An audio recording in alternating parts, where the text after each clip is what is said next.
안녕하세요. 강독을 계속하겠습니다. 오늘은 103쪽 3번 도식화라고 하는 소제목입니다. 이 소제목은 크게 제8장 유추적 감정들 안에 있는 겁니다. 유추적 감정들 안에 제1번으로 대조적 조화가 있고요. 2번으로 감정 연결의 법칙이 있습니다. 이제 3번 도식화입니다. 이게 무슨 뜻일까요? 읽어보면 답이 나오겠죠. 이 도식화 항목도 기역, 니은, 디귿 이렇게 순서로 정리되어 있군요. 읽겠습니다. 기역, 관념의 연관, 관념의 연관. 이 영어로 그리고 독일어로 설명이 되어 있습니다. 관념의 연관. 이게 독일어로는 Ideen Assoziation, Ideen Assoziation. 영어로는 다음과 같습니다. Association of Ideas. 영어가 아무래도 좀 익숙하지요. Association. 연관 of ideas. 예, 관념의 연관입니다. 다시 이제 시작하겠습니다. 관념의 연관 혹은 독일어로 말해서 표상들의 연계란 일반적으로 갑이라는 표성이 주어질 때 을이라는 표상도 때때로 함께 나타나게끔 된다는 것만이 아니라 어떤 상황 하에서는 양자의 보다 지속적인 관계, 아니 심지어 영구적인 연결까지도 성립된다는 것을 의미한다. 그리고 이것은 감정의 연계에 있어서도 마찬가지이다. 그래서 우리는 종교적 감정이 위의 법칙에 따라 그것과 연계되어 있는 다른 감정들과 항구적 연결을 갖는 것을 본다. 실제로 연결되었다기보다는 연계되었다고 해야 할 것이다. 왜냐하면 단순한 외적 유추에 따라 주어진 연계나 혹은 우연적 연결은 내적인 본질적 상속성의 원리에 따른 필연적 연결과는 구별되어야 하기 때문이다. 이러한 내적 상속성에 의한, 좀 말이 어렵죠? 예, 쉽지 않습니다. 따라하기가 쉽지 않습니다. 이 단어 자체도 좀 우리가 익숙하지 않고요. 여기 오토가 지금 말하고 있는 그 부분이 대단히 세밀한 거기 때문에 그냥 한번 쭉 들어서 혹은 눈으로 읽어서는 따라가기가 쉽지 않습니다. 안 되는 건 뭐 내버려 두고 진도 나가는 게 좋겠죠? 다시 읽겠습니다. 이러한 내적 상속성에 의한 그리고 실로 선험적인 내적 원리에 따른 필연적인 연결의 한 예는 칸트의 이론에 있어서 인과성의 범주 카테고리와 그것의 시간적 도식 쉐마, 즉 두 개의 계기적 사건의 시간적 선후와의 연결이다. 이 시간적 선후는 인과성이라는 범주의 첨가로 인해서 두 사건 사이의 원인과 결과라는 관계로서 인식되는 것이다. 여기서 범주와 도식 양자 사이의 연결의 근거는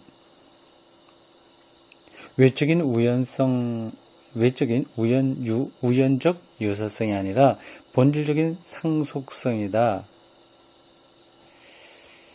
예, 상속성 이게 계속 반복돼 나오는 단어인데요.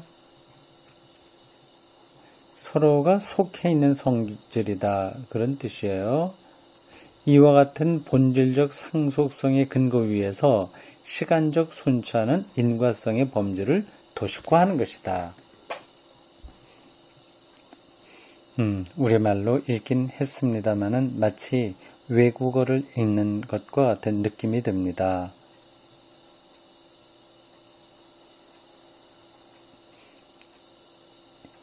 이 부분을 제가 다시 한번 읽으면서 제가 나름대로 이해한 것을 다시 설명하는 게 좋을까요? 그렇게 하지 않겠습니다. 넘어가는 건 그냥 넘어가는 게 나을 것 같습니다. 니은, 이제 이러한 도식화 관계의 또 하나의 예는 성스러움이라는 복합관념에 있어서 합리적인 것과 비합리적인 것과의 관계다. 비합리적이고 누멘적인 것은 전에 언급한 합리적 개념들에 의하여 도식화됨으로써 성스러움이라는 충족되고 완전한 복합 범주 자체를 그 완전한 의미에 있어서 우리에게 제공하게 된다. 진정한 도식화는 종교적 진리에 대한 감정이 고조되고 계속적으로 발전됨에 따라 다시 분해되거나 분리되는 일이 없이 항시 보다 단단하고 확실하게 된다는 점에 있어서 단순한 우연적 연결과는 구별된다. 이러한 이유로 해서 성스러운 것과 숭고한 것과의 내적인 연결 역시 단순한 감정의 연계 이상일 것이며 감정의 연계는 오히려 내적인 연결을 단지 처음으로 깨닫게 하는 계기일 뿐이라는 점을 생각할 수 있다. 모든 고등 종교들에 있어서 발견되는 양자 사이의 항구적인 내적 연결은 숭고성 역시 성스러움의 진정한 도식 중의 하나임을 암시하고 있는 것이다. 이제 디귿입니다. 종교적 감정에 있어서 합리적인 요소가 비합리적인 요소에 의하여 철저히 침투되는 것은 우리에게 잘 알려진 다른 하나의 경우, 즉 애정이라는 하나의 보편적 인간 감정이 성적 본능이라는 철저히 비합리적인 요소에 의하여 침투되어 있다는 예를 통해서 분명하게 된다. 물론 후자 요소, 즉 성적 자극은 이성을 중심으로 하여 볼 때 누멘적인 것과는 정반대쪽에 놓여 있다. 왜냐하면 누멘적인 것은 모든 이성의 위에 처해 있는 반면에 성적 본능은 이성의 밑에 있는 요소, 즉 충동과 본능적 삶의 요소이기 때문이다. 전자는 위로부터 합리적인 것 속으로 침강하는 반면에 후자는 아래로부터, 즉 인간의 보편적인 동물적 본성으로부터 더 높은 인간적 영역 속으로 뚫고 들어가는 것이다. 따라서 여기서 비교되고 있는 것은 인간이 지니고 있는 전혀 상반된 두 면에 처해 있는 것들이다. 그럼에도 불구하고 양자의 중간에 놓여 있는 것, 즉 이성과의 연결관계에 있어서는 양자는 상응점을 보이고 있다. 종족 본능이 본능적 삶으로부터 인간의 보다 높은 심정과 감정의 삶으로, 즉 건전하게 그리고 자연적으로 파고 들어가서 우리의 바람과 욕구와 갈망, 그리고 애정과 우정과 사랑 및 서정시와 상상적 활동 일반에 침투해야만 비로소 전적으로 독자적인 에로스적 영역은 발생한다. 이 영역에 속하는 것은 모두 언제나 두 가지 요소의 복합적 산물이다. 하나는 에로스적인 영역 외에서도 일어나는 일반적인 현상들, 예를 들어 우정, 애정, 사교적 감정 혹은 시적 기분이나 환희적 고향과 같은 것들이고, 다른 하나는 이러한 감정들과는 동일선상에 있지 않으며 사랑 자체로부터의 내적 가르침을 실제로 받아본 일이 없는 자는 이해하거나 알아차리지도 못하여 낌새조차 느끼지 못하는 독특한 종류의 요소이다.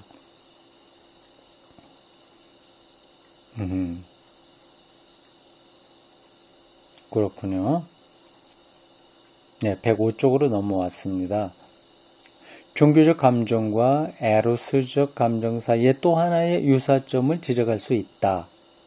에로티시즘의 언어적 표현 수단은 대부분 단순히 여타의 심정적 체험의 표현들로부터 온 것들로서 이 표현들이 제 맛을 내게 되는 것은 다른 사람이 아닌 바로 사랑에 빠져 있는 사람이 얘기하며 시를 짓고 노래하고 있다는 사실을 우리가 이미 알며 사랑의 본래적 표현 방법은 말 자체라기보다는 그 말에 부과되는 음성과 몸짓과 흉내 등과 같은 표현의 보조물들이라는 사실을 우리가 이미 알고 있을 때라는 점이다.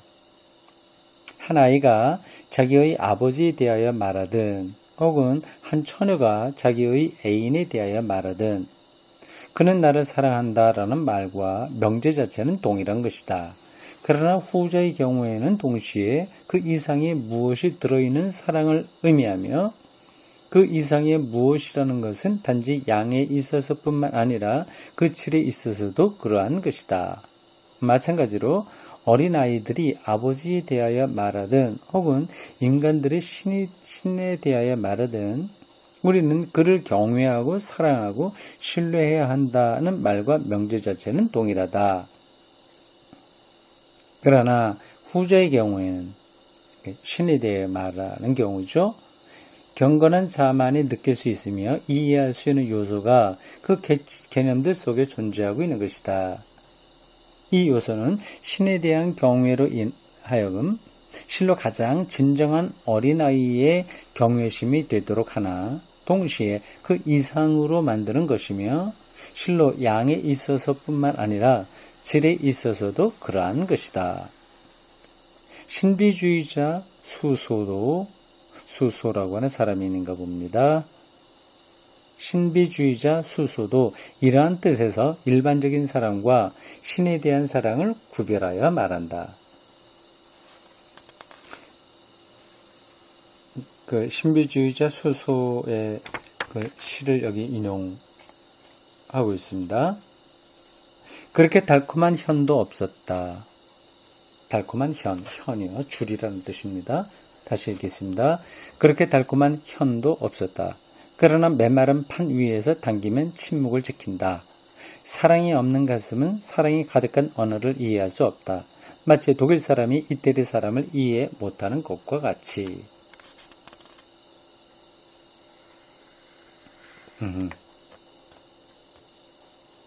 재미있는 표현이네요.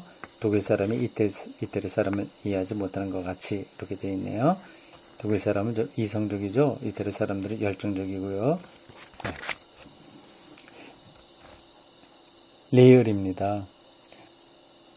우리의 감정 생활에 있어서 이와 같이 전적으로 비합리적인 요소에 의한 합리적 요소의 침투는 또 다른 영역에 있어서도 그 이해가 발견된다. 예, 지금 합리적인 요소와 비합리적인 요소가 어떻게 서로 이렇게 침투되냐 하는 그러한 것들을 예를 통해서 설명하고 있군요. 그걸 가리켜서 도식화라고 부르네요. 도식, 이제 쉐마라고 하는 단어인데, 어떤 도식, 그렇게 생각하면 되겠습니다. 다시 시작하겠습니다. 우리의 감정 생활에 있어서 이와 같이 전적으로 비합리적 요소에 의한 합리적 요소의 침투는 비합리적인 거 경험을 하는데 그거를 하게 되면 합리적인 요소가 들어온다고 하는 겁니다. 그걸 포함하고 있다고 하는 거죠. 그것은 또 다른 영역에 있어서도 그 이해가 발견된다. 그 안에서 하나의 초합리적인 요소가 형성되어 있다는 점에 있어서 이 이해는 전에 언급한 에로스적 감정보다도 더 가깝게 성스러운 것의 복합 감정에 비교될 수 있다. 곧 음악화된 노래가 우리 안에서 자아내는 감정의 예의다. 노래의 가사는 고향에 대한 동경, 위험 속에서의 확신, 미래의 좋은 것을 바라는 희망, 현재 가지고 있는 것의 기쁨 등 자연적 감정들을 표현한다. 모두 구체적이고 개념적으로 묘사할 수 있는 자연적인 인간 운명의 요소들인 것이다. 그러나 순수한 음악 자체는 이와 다르다. 음악은 우리의 마음 속에 기쁨과 행복, 아련함과 도취, 그리고 폭풍과 파도를 일으키되 아무도 도대체 음악의 그 무엇이 이러한 감정을 일으키는지 개념적으로나 말로 설명할 수 없다. 만약 우리가 어떤 음악이 탄식하고 있다거나 환호한다 혹은 충동을 한다거나 억제를 한다고 말한다면 이러한 표현들은 우리의 여타의 심리적 영역으로부터 유사성에 입각하여 선택된 지표에 지나지 않을 뿐이며 적어도 무엇 때문에 그리고 어떻게 하여 음악이 그런 감정을 산출하는지는 말할 수 없는 것이다. 음악은 순전히 독자적인 종류의, 즉 음악적인 체험과 감정의 진폭을 격발시키는 것이다. 그러나 음악적 감정의 고조와 저하, 그리고 그 다양성들은 비록 부분적이고 잠시뿐이라 하더라도 음악 밖에서 우리에게 친숙한 심정적 상태나 움직임들과 어떤 확실한 유사점들과 관련성을 지니고 있는 것이 사실이며 따라서 그들을 함께 불러일으킬 수도 있으며 그들과 함께 섞일 수도 있다. 그렇게 될 것 같으면 음악은 그들을 통해서 도식화되며 합리화된다.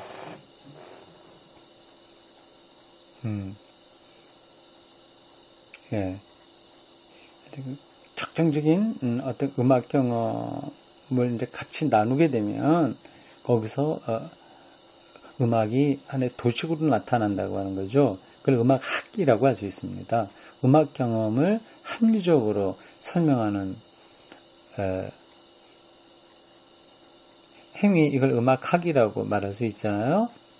그건 합리적인 거죠. 그러나 음악 자체는 그걸 뛰어넘는 건데요. 그러나 음악의 원초적 경험을 통해서 그것이 함께 나누면서 서로 이렇게 서로 공유할 수 있는 이런 도식이 될 수 있다고 하는 거죠. 그리하여 하나의 감정의 복합체가 발생하며 그 안에서 일반적 인간의 감정은 날줄을, 그리고 비합리적인 음악적 감정은 시줄을 형성하게 되는 것이다. 따라서 노래란 합리화된 음악인 것이다. 지금 이 오토가 성스러움, 루미노즈의 경험, 거룩한 두려움, 다스 하일리게, 이걸 지금 말하고 있는데 상당히 여러 가지 각도로 분석을 하고 있어요. 인간의 무의식, 예술, 사랑, 육체, 또 뭐 등등등등 이렇게 인식론, 철학, 그런 것들을 총체적으로 묶어서 설명하고 있습니다.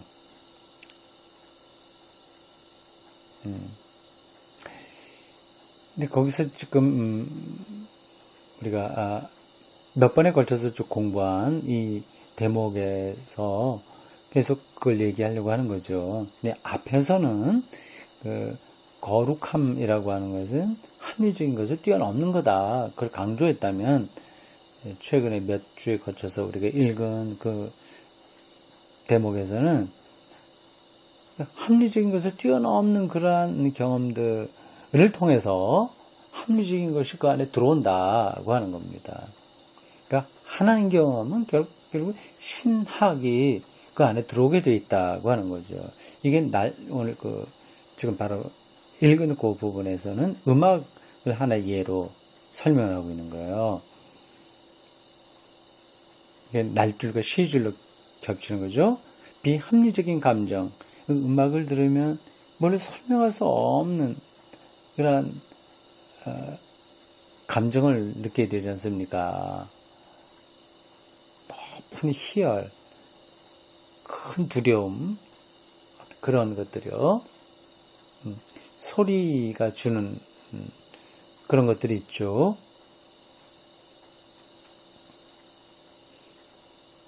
네, 대나무 숲에 부는 바람 소리 들을 때 그걸 말로 설명할 수 없는 그 소리의 준조론적 차원을 경험하지 않습니까? 네, 그런 것들이 이제 경험하게 되면 그것이 결국 시간을 통해서 이렇게 합리적인 해명으로 자리를 잡게 된다고 하는 겁니다. 그건 이제 시줄이다 뭐 했어요. 그래서 난류가 시줄이 음악 경험을 인간의 그 예술 경험 속에 이제 만들어낸다, 그렇게 생각할 수 있습니다.